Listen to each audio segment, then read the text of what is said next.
नमस्कार,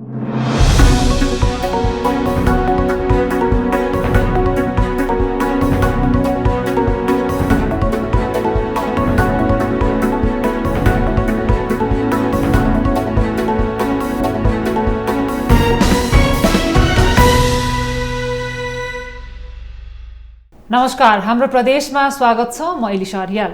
हामी हरेक दिन यो समयमा स्थानीय तह र प्रदेश सरकारका विषयमा चर्चा गर्छौं।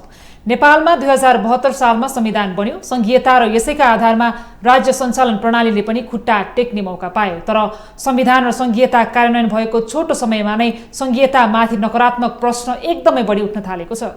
संघीयता कार्यान्वयन गराउनुपर्छ भन्ने मनसाय दलहरूमा देखिँदैन। केन्द्रमा भाग नपुगेर वरियतामा तल्ला नेताहरू प्रदेशको नेतृत्व गर्न पुगेका छन्। केन्द्रमा दलहरू विभाजन भएर जसरी गठबन्धन बनिरहेको छ, प्रदेश सरकारमा पनि गठबन्धनको मतियार बनिरहेको छ। आम जनताले प्रदेश सरकारको हविगत बोजिलो, औचित्य नभएको र भविष्य खतरापूर्ण रहेको टिप्पणी गर्न थालेका छन्। आज हामी आम जनताले प्रदेश सरकारलाई बोजिलो भन्ने अवस्था सृजना हुनुमा मुख्य दोष कसको? प्रदेश सरकार खर्चिलो प्रणाली कसरी भयो? संघीयता खारेजीको माग किन उठेको? प्रदेश सरकारलाई आम नागरिकसँग कसरी जोड्ने? प्रदेश सरकारले आफ्नो भूमिका प्रमाणित गर्ने अवसर पटक पटक गुमाउँदा अब जनताले किन विश्वास गर्ने भन्ने विषयमा केन्द्रित रहेर कुराकानी गर्नेछु। बागमती प्रदेशसभा सांसद नेकपा एमालेका तर्फबाट रामेश्वर श्रेष्ठसँग, मेयरका रूपमा स्थानीय तह सम्हालिसक्नुभएका श्रेष्ठसँग हामी प्रदेश सभाको अनुभव पनि सुनेछौँ। आउनुहोस्, मलाई स्वागत गरौँ। स्वागत छ यहाँलाई। धन्यवाद। 2074 सालको निर्वाचनमा यहाँ महालक्ष्मी नगरपालिकाको मेयरमा निर्वाचित भएर काम गर्नुभएको थियो। महालक्ष्मी नगरपालिकामा हामीले देखिने गरेर काम भएका पनि छन्। यहाँले राम्रो काम गर्नुभयो त्यो बेलामा। प्रदेशमा जानुभयो यो पटक, स्थानीय तहमा काम गर्नलाई अलि सानो ठाउँ भनेर प्रदेशमा जानुभएको के हो? होइन, पक्कै पनि जुन चाहिँ स्थानीय तह सानो भन्ने कुराहरू हुँदैन। भूगोलले सानो ठुलो होइन, त्यसले डेलिभरी गर्ने सर्भिसले चाहिँ र जनतालाई खुसी बनाउने कुरा र विकास निर्माणको कुराहरूले चाहिँ के भन्दा त्यसको साइजलाई चाहिँ र त्यसले दिने सर्भिसलाई चाहिँ मूल्याङ्कन गर्नुपर्छ। त्यो हिसाबबाट गर्दा जब संघीयता कार्यान्वयनमा आइसकेपछि नेपालमा 3 तहको सरकारहरू भयो, प्रदेश, सङ्घ र स्थानीय तह। र यो तिनै तहको सरकारको अन्तर सम्बन्ध पनि छ र यो चाहिँ तिनटै सरकार एउटा अटोनोमस भए तापनि एउटा सहकार्यता, सहअस्तित्व र समन्वयको आधारमा काम गर्ने भन्ने स्पष्ट संविधानमा चाहिँ उल्लेख गरिएको छ। त्यसकारणले गर्दा यो तिनटै तहको सरकारको सहअस्तित्व जबसम्म हामी स्वीकार्न सक्दैनौँ तबसम्म चाहिँ के भन्दाखेरि संघीयताको असली कार्यान्वयन गर्न सकिँदैन। त्यस कारणले गर्दाखेरि म सबैलाई विनम्रतापूर्वक के अनुरोध गर्न चाहन्छु भने हिजो विगत लामो समयदेखि पनि केन्द्रीय सरकार थियो र लामो समयदेखि पनि स्थानीय रूपमा कार्यरत निकायको रूपमा स्थानीय सरकार थियो र जब संघीयता आइसकेपछि अहिले प्रदेश सरकार भर्खर 5 वर्ष कम्प्लिट गरेर 6औँ वर्षमा प्रवेश गर्दैछ। त्यसकारण यो प्रवेश गर्दै गरिरहेको अवस्था भएको कारणले गर्दाखेरि थुप्रै ऐन कानुनहरू निर्माण गर्नुपर्ने, थुप्रै विधि पद्धतिहरूलाई अङ्गीकार गर्नुपर्ने कारणले गर्दाखेरि पनि प्रदेश सरकारले जुन रूपमा सङ्घ र स्थानीय तहले जुन रूपमा द्रुत गतिमा अगाडि बढ्नुपर्ने हो त्यो द्रुत गतिमा अगाडि बढ्न नसकेको यथार्थता हो। तर यसमा प्रदेश बढी जिम्मेवार भन्दा पनि बढी जिम्मेवार केन्द्रीय सरकार छ। किन भन्दाखेरि हाम्रो संघीयताको चाहिँ मूलभूत सिद्धान्तमा र संविधानले के उल्लेख गर्थ्यो कानुनमा भने केन्द्रीय सरकारले ऐन कानुन बनाइसकेपछि प्रदेश सरकारले बनाउने, प्रदेश सरकारले बनाइसकेपछि मात्रै स्थानीय सरकारले बनाउने भनेर एकल अधिकार पनि को व्यवस्था पनि गरेको छ र साझा अधिकार पनि छ। अहिले तपाईँले हेर्नुभयो भने थुप्रै केन्द्रीय सरकारले चाहिँ ऐन कानुनहरू बनाउन सकेको छैन। जस्तै उदाहरणको लागि भन्ने हो भने तपाईँको चाहिँ के भन्दा शिक्षा ऐन कति वर्ष अगाडि पञ्चायतकालीन शिक्षा ऐन अहिलेसम्म कार्यान्वयनको अवस्थामा छ र त्यस्तै गरी कर्मचारी समायोजन ऐन आजसम्म बन्न सकिएको अवस्था छैन र यी आदि कारणहरूले गर्दा प्रदेशले जुन रूपमा चाहिँ आफ्नो भूमिका गर्न सक्ने थियो त्यो भूमिका अलिकति नदेखिएको हो कि भन्ने अवस्था चाहिँ आएको हो। तर प्रदेश सरकारले जुन आफ्नो प्रदेशभित्र सुशासन कायम गर्न, विकास निर्माणलाई कायम गर्नको लागि र स्थानीय सरकारलाई चाहिँ के भन्दाखेरि अब्बल र सब्बल बनाउनको लागि र विकास निर्माण सहयोग गर्न प्रदेश सरकारको महत्त्वपूर्ण भूमिका रहेको छ। अब तपाईँ स्थानीय तह हुँदै प्रदेशमा प्रदेश सांसद अहिले हुनुहुन्छ। आम मतदाताहरूले तपाईँलाई विश्वास गरेको भनेर त यतिकै पनि प्रश्न भइ नै हाल्छ। एमालेका तर्फबाट तपाईँले प्रदेशमा पहिलो तपाईँले नै खाता खोल्नु भएको भनेर हामीले समाचार पनि लेख्यौँ होइन। अब यस्तो अवस्थामा तपाईँ पहिलो पटक प्रदेशसभामा जाँदै गर्दा मन्त्री बन्नुभयो, तर सरकार चाहिँ धेरै बेर टिकाउन सक्नु भएन है? होइन, अब यो सरकार टिक्न नसक्नुमा प्रदेशको भन्दा पनि केन्द्रमा जब चाहिँ एउटा चाहिँ गठबन्धन सरकार थियो, हाम्रो पार्टी नेकपा एमाले, जुन हाम्रो पार्टीको आडमा चाहिँ जुन चाहिँ माओवादीको नेतृत्वमा सरकार बनेको थियो र त्यो सरकारमा चाहिँ अलिकति अब तलबितल पर्नासाथ, केन्द्रमा तलबितल पर्नासाथै त्यसको असर अब यो प्रदेशमा नि पर्यो। त्यो आधारमा 2 महिना मैले स्वास्थ्य मन्त्रीको रूपमा जुन काम गर्ने अवसर प्राप्त गरेँ र त्यो 2 महिना मैले स्वास्थ्य मन्त्रीको रूपमा अवसर प्राप्त गर्दा स्वास्थ्य मन्त्रालयमा एउटा उल्लेखनीय र देखिने गरी र सबैले सम्झिने गरी त्यो 2 महिनाको अवधिलाई मैले काम गरेर देखाएको छु। यो तपाईँ 2 महिना स्वास्थ्य मन्त्रालय तपाईँले सम्हालिरहँदाखेरि चाहिँ बागमती प्रदेशमा कस्तो कस्तो समस्याहरू पाउनुभयो? होइन, बागमती प्रदेशमा समस्याहरू भनेको त मूलभूत रूपमा कतिपय कर्मचारी समायोजनका कुराहरू, स्वास्थ्य क्षेत्रमा मूलभूत रूपमा चाहिँ समस्या भनेको सबैभन्दा पहिला बागमती प्रदेशमा स्वास्थ्य नीति बनेको अवस्था रहेनछ। र मैले जब सबै त्यो ब्रिफिङ लिइसकेपछि बागमती प्रदेश जस्तो देशको महत्त्वपूर्ण राजधानी भएको ठाउँ र स्वास्थ्यका सबै उपचार केन्द्र, उत्पादन र औषधिका सबै क्षेत्रहरू चाहिँ 60% भन्दा बढी बागमती प्रदेशभित्रै छ भने यहाँ स्वास्थ्य नीति हुनुपर्छ भनेर स्वास्थ्य नीति बनाउनको लागि चाहिँ अगाडि बढ्यौँ र स्वास्थ्य नीति अब सायद केही दिन पछाडि त्यो तयारी अवस्थामा रह्यो होला। र मैले स्वास्थ्य नीति बनाउनको लागि मस्यौदा बनाएर गर्ने काम, टिम बनाउने सबै काम सुरु गरेँ। त्यसपछि विपदको व्यवस्थापनको लागि जुन चाहिँ के भन्दाखेरि बागमतीमा विगत वर्षमा पनि हामीले अलिक अगाडि कोभिड महामारी खेप्यौँ, त्यसपछि डेङ्गुले गऱ्यौँ, त डेङ्गु खेऱ्यौँ। अब फेरि डेङ्गु नआउला भन्न सकिँदैन र छिटै आउँछ, गर्मी महिना सुरु भइसकेको छ। त्यसले गर्दाखेरि हरेक पालिकाहरूमा कन्टिन्जेन्सी प्लान बनाउनुपर्छ र प्रदेशको आफ्नै चाहिँ कन्टिन्जेन्सी प्लान हुनुपर्छ र त्यसपछिबाट के भन्दा हरेक पालिकाहरू हुनुपर्छ।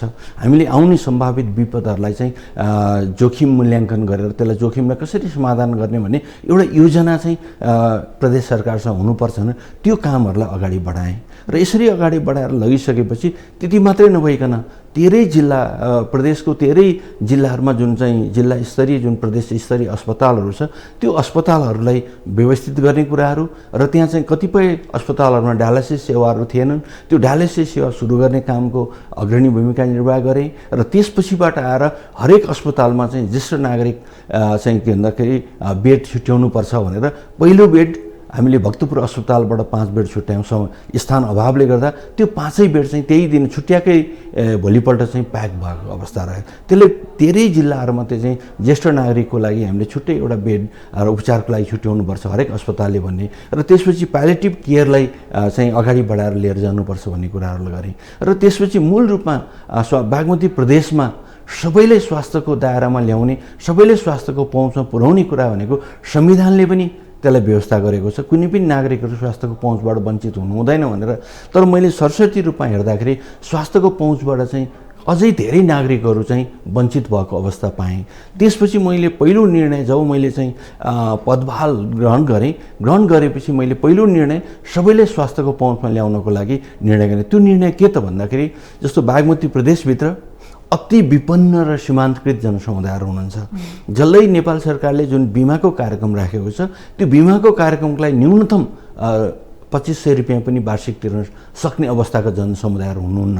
उहाँहरूले पनि स्वास्थ्यको पहुँच पुर्याउनुपर्छ भनेर स्वास्थ्य मन्त्रालयले उहाँहरूको बिमाको शुल्क तिर्दिने बिमासँग सम्झौता गरेर भनेर एउटा निर्णय गऱ्यौँ। र त्यसपछि अर्को भनेको बागमती प्रदेशभित्र थुप्रै आश्रित परिवारहरू हुनुहुन्छ, साना साना भाइ बहिनीहरू, नानीहरूदेखि लिएर चाहिँ हाम्रा ज्येष्ठ नागरिकहरूसम्म हुनुहुन्छ, विभिन्न आश्रमहरूमा आश्रित हुनुहुन्छ। ती आश्रित व्यक्तिहरू जति हुनुहुन्छ उहाँहरूले पनि स्वास्थ्यको पहुँच पाउनुहुन्न। त्यसकारण उहाँहरूलाई पनि स्वास्थ्य मन्त्रालयले त्यो बिमाको पैसा तिर्नुपर्छ भनेर निर्णय गऱ्यौँ। र त्यसपछि अर्को भनेको लोप उन्मुख जाति, जुन चाहिँ राउटे चेपाङ लगायतका थुप्रै जातिहरू आउनुहुन्छ, लगायत अन्य पनि एक दुईवटा, र उहाँहरू पनि के भन्दाखेरि स्वास्थ्यको पहुँचमा आउनुहुन्न। उहाँहरूलाई पनि स्वास्थ्यको पहुँचमा त पुर्याउनु पऱ्यो, बाँच्न पर्ने नैसर्गिक अधिकार हो संविधानले दिएको, त्यो अधिकारलाई स्थापित गर्नको लागि पहिलो निर्णय गरे।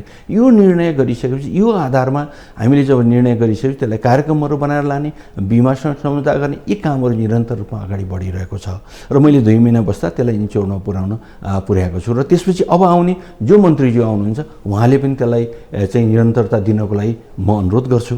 र त्यसपछि के भन्दाखेरि स्वास्थ्य मन्त्रालयमा सचिवज्यूहरू हुनुहुन्छ, अन्य कर्मचारी साथीहरू हुनुहुन्छ, उहाँहरूले पनि त्यसलाई निरन्तरता दिनको लागि पहल गर्नुहुन्छ। किन भन्दा सबै नागरिकले उपचार पाउने अधिकार हो नि, त्यो अधिकारबाट वञ्चित गर्न पाइँदैन। त्यसमा सबैभन्दा ठुलो समस्या मैले यो देखेँ, यो समस्या पछाडि चाहिँ अरू समस्या भनेको चाहिँ विगत जिल्लाहरूमा हाम्रो आम प्रवृत्ति के छ भने सुविधा सम्पन्न ठाउँमा डाक्टर साहबहरू बस्ने र सुविधा सम्पन्न ठाउँदेखि अलिकति दुर्गम ठाउँमा नजाने, र त्यसले गर्दा कुनै ठाउँमा डाक्टर र कर्मचारीहरूको प्रशस्त हुने, कुनै ठाउँमा नहुने, त्यसलाई व्यवस्थापन गर्नको लागि पनि मैले चाहिँ काम गरेँ र त्यो अनुसार डाक्टर साहबहरू पनि खुसी हुनुभयो। र मैले उहाँहरूलाई के भन्दाखेरि एउटा चाहिँ आफ्नो र चाहिँ के भन्दा अर्काको आधारमा होइन, यो चाहिँ सबैलाई जनतालाई सेवा दिनको लागि सबै डाक्टर साहबहरू दुर्गममा नि बस्नुपर्छ, सुगममा नि बस्नुपर्छ, र त्यसको लागि चाहिँ रोटेसन सिस्टम गर्ने र उहाँहरूलाई कन्सल्टेन्ट डाक्टर साहबहरूलाई चाहिँ एउटा इन्सेन्टिभहरू दिने, मोटिभेसन इन्सेन्टिभहरू दिने, र त्यो आउने आर्थिक वर्षबाट चाहिँ लगाउँछु भनेको थिएँ। मैले त्यसमा मुख्यमन्त्रीज्यूसँग पनि कुरा गरेको थिएँ, तत्कालीन अर्थमन्त्रीज्यूसँग कुरा गरेको थिएँ, उहाँहरू पनि सकारात्मक हुनुहुन्थ्यो। अब 2 महिनापछि म आइसकेपछि अब त्यो हुन सकेन। तर अब जो स्वास्थ्य मन्त्रीको रूपमा फेरि आउनुहुन्छ उहाँलाई चाहिँ के भन्दा हिजो मैले सुरु गरेका कामहरूलाई फेरि त्यसलाई चाहिँ निरन्तर दिनको लागि म अनुरोध गर्छु। र यसरी चाहिँ के भन्दाखेरि अनेक थुप्रै समस्याहरू छन्, जस्तो डाक्टर साहबहरूको दरबन्दी नहुने कुराहरू, दरबन्दी फुलफिलको लागि चाहिँ के भन्दाखेरि सङ्गठन संरचनालाई पुनर्मूल्याङ्कन गर्नुपर्ने, त्यसको लागि चाहिँ ओएनएम गर्ने कामहरू, जस्तो अस्पताल जस्तो संवेदनशील ठाउँ जहाँ चाहिँ के भन्दा प्रिभेन्सनको कन्ट्रोलको कुराहरू गर्नुपर्ने हुन्छ, रोगको त्यो काम गर्नको लागि चाहिँ केमिस्ट्रीका कुनै पनि हाम्रा कर्मचारी साथीहरू हुनुहुन्न भने कमसेकम ओएनएम गरेर त्यस्तो किसिमको आवश्यक कर्मचारीहरू पदपूर्ति गर्ने कुराहरूको सुरु गरेँ। त्यसपछि अस्पतालहरूमा असाध्यै ठुला महँगा मेसिन औजारहरू किन्नुपर्छ, जस्तो चाहिँ एमआरआई मेसिनहरू, सिटी स्क्यानहरू लगायत अन्य थुप्रै मेसिनहरू किन्नुपर्ने हुन्छ। त्यो किन्नको लागि पनि जनशक्ति, दक्ष जनशक्ति चाहियो, त्यसको लागि त बायोमेडिकल इन्जिनियर चाहियो, अरूले चाहिँ हुँदैन भन्दा त्यो जनशक्ति पनि कम भएकोले गर्दा त्यो जनशक्ति पनि पूर्ति गर्नको लागि त्यो केबाट भन्दा ओएनएमबाट गर्ने भनेर सुरु गरेर ओएनएमको काम स्टार्ट गरेर आयौँ। लगायत थुप्रै कामहरू चाहिँ के भन्दाखेरि मैले 2 महिनामा कामहरू गरेँ र जसले गर्दाखेरि जनताहरू लाभान्वित हुनुभयो, अस्पतालहरू व्यवस्थित हुनुभयो, र त्यसमा चाहिँ मिनिमम सर्भिस स्ट्यान्डर्डलाई कायम गराएँ सबै अस्पतालहरूमा। र के भन्दाखेरि त्यो मिनिमम सर्भिस स्ट्यान्डर्ड कायम गरेपछि त्यहाँ चाहिँ एउटा चाहिँ जनताले जुन चाहिँ राम्रोसँग सेवा पाउनुहुन्छ त्यो कामहरूलाई गरेँ। लगायतका थुप्रै कामहरू मैले 2 महिनामा काम सुरु गरेँ। तर के भन्दाखेरि अब लामो समय बस्नु पाएको भए त्यसलाई चाहिँ अझै धेरै व्यवस्थित गरेर लान सकिन्थ्यो। केन्द्रमा यो राजनीतिक समीकरण नफिरिएको भए अथवा एमाले प्रदेश सरकारमा रहिरहेको भए तपाईँ स्वास्थ्य मन्त्री नै हुनुभएको भए चाहिँ बागमती प्रदेशले अझै उल्लेख्य रूपमा यहाँको काम देख्न पाउँथ्यो एकदम सहज हुँदो रहेछ काम गर्नलाई। होइन, काम गर्नको लागि सबैभन्दा त के भन्दाखेरि त्यो वातावरणलाई आफूले क्रिएट गर्ने हो। सबैभन्दा पहिला आफू अनुशासित हुनु पऱ्यो, आफू इमान्दार हुनु पऱ्यो, आफूलाई कानुनले बाँधेर चाहिँ के भन्दाखेरि त्यसपछि आफू अनुशासित र इमान्दार भएपछि सबै कर्मचारी साथीहरूलाई काम लगाउन सकिन्छ र त्यो काम गर्नुहुन्छ। र मलाई 2 महिना काम गर्दाखेरि स्वास्थ्य मन्त्रालयका सबै साथीहरूले राम्रो किसिमको सहयोग गर्नुभयो, त्यसमा गाह्रो भएन। अब यो प्रदेश सरकारलाई कपी पेस्ट पनि भन्छन्, अब सङ्घीय सरकारको कपी पेस्टका रूपमा प्रदेश सरकार छ, यहाँ जुन जुन मन्त्रालय छ प्रदेशमा नि त्यही मन्त्रालयहरू भएको कारणले गर्दाखेरि चाहिँ अब यहाँ मन्त्री भइहाल्छ, बागमती प्रदेशमा मन्त्रीको के काम भन्ने खालको एउटा जुन सोच छ, जुन एउटा अवधारणा बनाएको छ, त्यो चाहिँ कतिको सही रहेछ? होइन, कपी पेस्ट भन्न त मिल्दैन। मन्त्रालयको नाउँ त तपाईँको हाम्रो देश मात्र होइन थुप्रै ठाउँमा नि नामहरू मिल्छ। जस्तो स्वास्थ्यको लागि अब स्वास्थ्य नभनिकन के भन्ने अर्को नाउँ राख्दाखेरि त्यति उपयुक्त नहोला, किन जुन चिजले चाहिँ सम्बोधन गर्दाखेरि सबै आम जनताले बुझ्ने कुरा हुन्छ। त्यो कपी पेस्ट भन्ने कुरा त जब अघि नै मैले भने संविधानले 3 तहको सरकारको परिकल्पना गर्यो, सङ्घ, प्रदेश र स्थानीय तह। भनेपछि स्थानीय तह, सङ्घ र प्रदेश हुनासाथै अब प्रदेशमा भएको मन्त्रालयहरू जस्तो संविधानले के भन्यो भन्दाखेरि तपाईँको चाहिँ सङ्घमा यति प्रतिशतले गर्ने, संसद सङ्ख्याको यति प्रतिशत क्याबिनेट बन्छ भनेको छ, अनि प्रदेशमा पनि त्यही अनुसार चाहिँ के भन्दा सांसद सङ्ख्या अनुसार चाहिँ बन्छ भनेर भनेको छ। त्यस कारणले गर्दा सङ्घमा धेरै मन्त्रालयहरू छन्, त्यो अनुसार प्रदेशमा छैन र प्रदेशमा नहुन कम छ। र हामी निर्वाचित भएर गएपछि हामीले चाहिँ के भन्दाखेरि मन्त्रालय सङ्ख्या बढाउनु हुँदैन, घटाउनुपर्छ भन्यौँ। 110 सांसद सङ्ख्या हो, तर के भन्दाखेरि हाम्रो मन्त्रालय हामीले 11वटा बनायौँ र त्यो 11वटा मन्त्रालयबाट सबै कामहरू चाहिँ के भन्दाखेरि प्रदेशमा विकास निर्माणका कामहरूदेखि जनतालाई सुरक्षित बनाउने कामहरूदेखि लिएर चाहिँ उनीहरूको सेक्युरिटीको कुराहरूदेखि लिएर सोसियल सेक्युरिटीका कुराहरूदेखि लिएर इन्फ्रास्ट्रक्चर डेभलपमेन्टका कुराहरूदेखि लिएर तपाईँको जनताले चाहिँ स्वास्थ्यमा पाउने चाहिँ सहज पहुँचका कुराहरूदेखि खानेपानीदेखि सबै चिजहरूलाई यी मन्त्रालयहरूबाट चाहिँ व्यवस्थित गर्नुपर्छ भन्ने कामहरूलाई चाहिँ अगाडि बढाउने। त्यस कारण यो कपी पेस्ट होइन र यो चाहिँ के भन्दाखेरि संविधानले परिकलन गरेको अवधारणाअनुसार बनेको प्रदेश सरकारको मन्त्रालयको नामाकरण हो। अब यहाँले सुरुमा पनि भन्नुभएको थियो संघीयता लागू भएको छोटो समयमा यसको अब यो आवश्यक छ छैन भन्ने कुराको विश्लेषण गर्ने समय अलिकति भएको छैन, तर यहाँकै पार्टीभित्र पनि संघीयता खारेज हुनुपर्छ, यो अलिकति पुनर्विचार गर्ने हो कि भन्ने माग उठिरहेछ। संघीयतामा विशेष गरेर पनि प्रदेश सरकारप्रति नकारात्मक प्रश्नहरू उठेका छन्, टीका टिप्पणीहरू भएका छन्। यसो चाहिँ किन भएको रहेछ? तपाईँ प्रदेशमा गइरहँदाखेरि चाहिँ यो नकारात्मक प्रश्नहरू उठ्नुको कारण चाहिँ के रहेछ प्रदेश सरकारमाथि? होइन, एउटा पहिलो कुरा त के भन्दाखेरि प्रदेश सरकारमाथि क्वेसन उठ्नु, मैले अघि भने लामो अनुभव भएको स्थानीय सरकार र सङ्घ सरकार छ। प्रदेश भर्खर 5 वर्ष कम्प्लिट गरेर 6औँ वर्षमा दौडिरहेको अवस्था छ। त्यस कारणले गर्दाखेरि थुप्रै ऐन कानुन नियमहरू चाहिँ प्रदेश सरकारले बनाएको छ। यद्यपि कतिपय कुराहरू चाहिँ के भन्दा केन्द्र सरकारसँग बाजिएको छ। जस्तो केन्द्र सरकारले नबनाइकन प्रदेशले नहुने, जस्तो प्रहरी ऐन तपाईँको 2 नम्बर प्रदेशले त केन्द्र सरकारलाई मुद्दै हालेको छ। त्यसपछिबाट आएर के भन्दा अन्य अरू प्रदेशले पनि विभिन्न विषयमा लिएर सङ्घ सरकारलाई त मुद्दा हालेको छ। तर यो हाम्रो संहितामा मुद्दा हाल्ने अदालती बन्दोबस्तबाट भन्दा पनि पोलिटिकल डायलगबाट चाहिँ के भन्दा समस्याको समाधान गर्नुपर्छ। जस्तो तपाईँले 2 नम्बर प्रदेश मात्र कालीगण्डी डाइभर्सनमा पनि त सङ्घ सरकारको बिचमा त के भन्दाखेरि विवाद आएको हो नि त सङ्घको बिचमा। तर यस्तो चिजहरू मुद्दाबाट जाँदा भन्दा अदालत व्यवस्था भन्दा पनि पोलिटिकल डायलग गरेर शीर्षस्थ नेताहरू बस्ने गर्ने र त्यो चिजहरूलाई समाधान गरेर लाने। अहिले मेरै पार्टीमा को धारणा होइन सङ्घलाई चाहिँ के भन्दा प्रदेश सरकार खारेज गर्नुपर्छ भन्ने। हाम्रो पार्टीभित्रका केही नेताहरूले यो कुरालाई उठाउनु भएको छ, तर यो कुरा हाम्रो पार्टीको धारणा होइन, नेताको व्यक्तिगत धारणा हो। त्यस कारण के भन्दाखेरि अहिले धेरै ठाउँहरूबाट उठिरहेको छ। तर यसलाई नबुझ्दाखेरि तपाईँको सबैभन्दा पहिला प्रदेश खारेज गर्ने हो भने त संविधानै परिमार्जन गर्नु पर्यो। संविधानको प्रस्तावमै 3 तहको सरकार भनेको छ भने यो कसरी सम्भव हुन सक्छ र? संविधानमा चाहिँ के भन्दा 2 तिहाई बहुमत ल्याएर संशोधन गर्नु पर्यो, त्यसपछि सम्भव हुन्छ। तर के गर्न सकिन्छ भन्दाखेरि तपाईँको चाहिँ यसलाई पुनर्मूल्याङ्कन गर्न सकिन्छ, पुनर्विचार गर्न सकिन्छ। जस्तो प्रदेश 7 प्रदेश छ, 7 प्रदेशको ठाउँमा चाहिँ त्यसको सङ्ख्याहरू घटाउने हो कि? जस्तो स्थानीय तह पनि धेरै भयो भनिरहेको छ, 753 छ। 753को ठाउँमा त्यसलाई चाहिँ के भन्दाखेरि 400 500 कति ल्याउने हो, त्यो चिजमा चाहिँ सङ्ख्यामा यताउता गर्न सकिने हो कि? यो चिजमा बहस चलाउन सकिन्छ।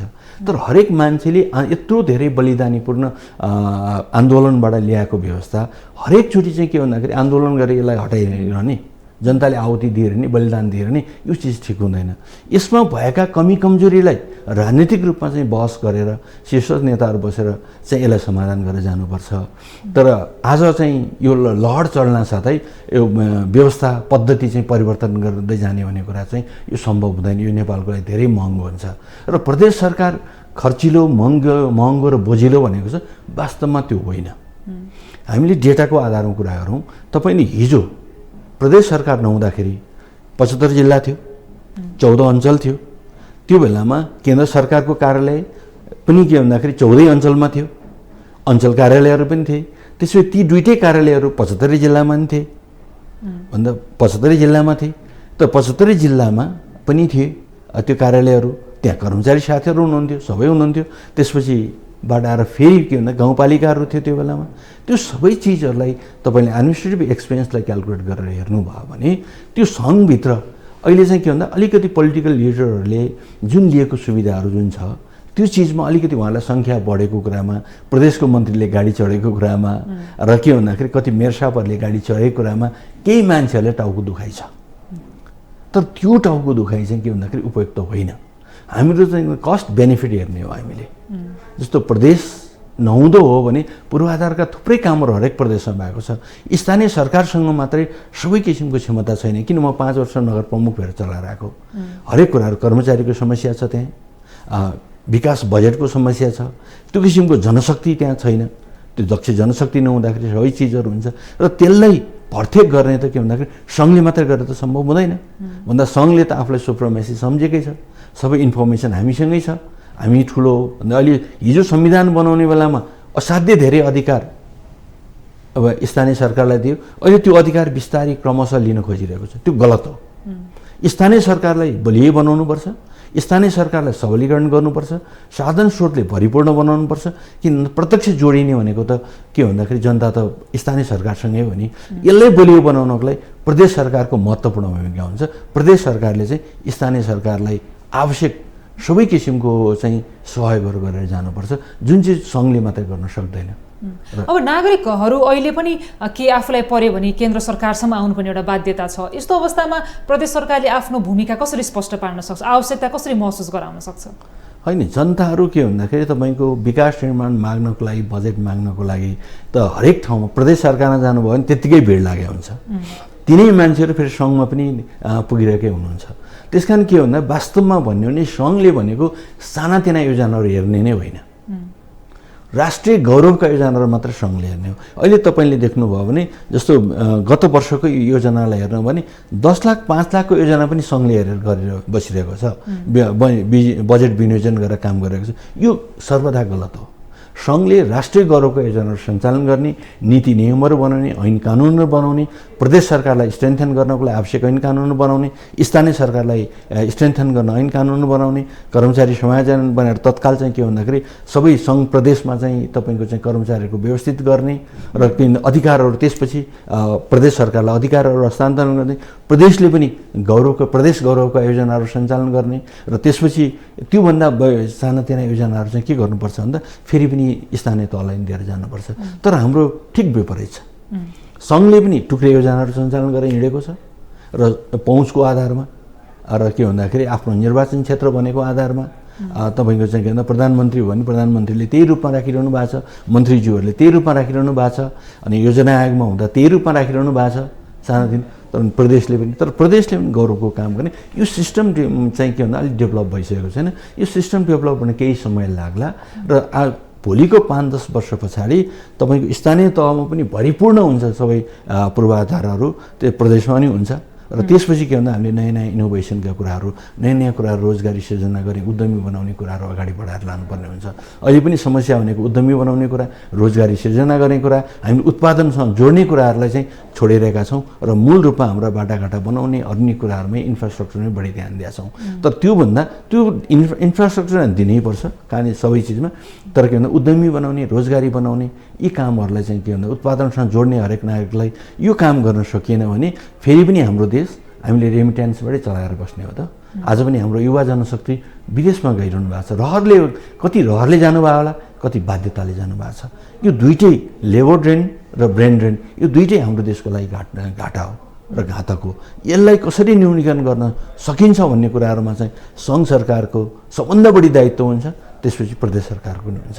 यो चिजमा हामीले ध्यान दिनुपर्छ। धेरै स्थानीय पालिकाका अध्यक्षहरूले चाहिँ प्रदेश सरकार आफू जुन राजनीतिक दलबाट हो त्योभन्दा फरक राजनीतिक दलको सरकार बन्ने बित्तिकै प्रदेश सरकारसँग काम गर्न अप्ठ्यारो हुँदो रहेछ भनेर पनि उहाँले भन्नुभएको छ। साँच्चीकै त्यस्तो हुन्छ?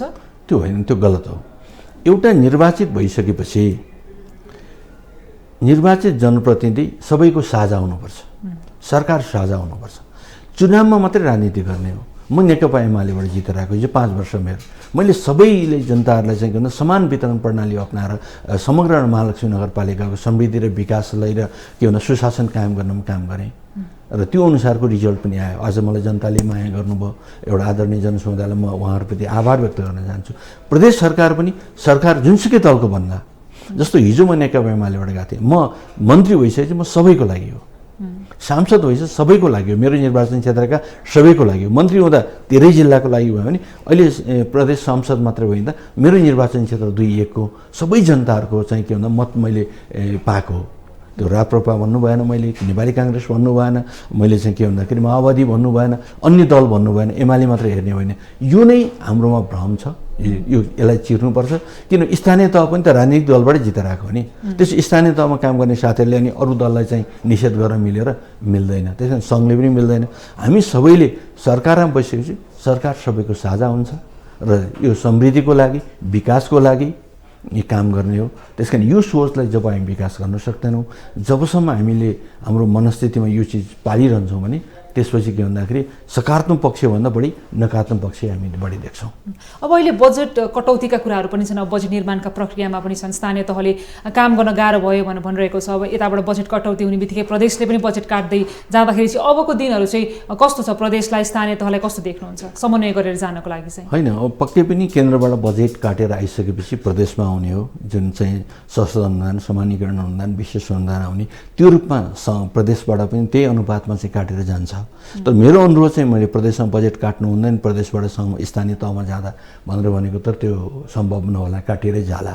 तर हामीले के भन्दाखेरि अब स्थानीय सरकारले पनि के भन्दाखेरि आफ्नो साधन स्रोतको अधिकतम प्रयोग गर्नुपर्छ र रेभिन्यू जेनेरेट गर्ने ट्याक्सलाई चाहिँ कसरी जेनेरेट गर्न सकिन्छ बढी भन्ने कुराहरू सोध्नुपर्छ। प्रदेश सरकारले पनि सोध्नुपर्छ।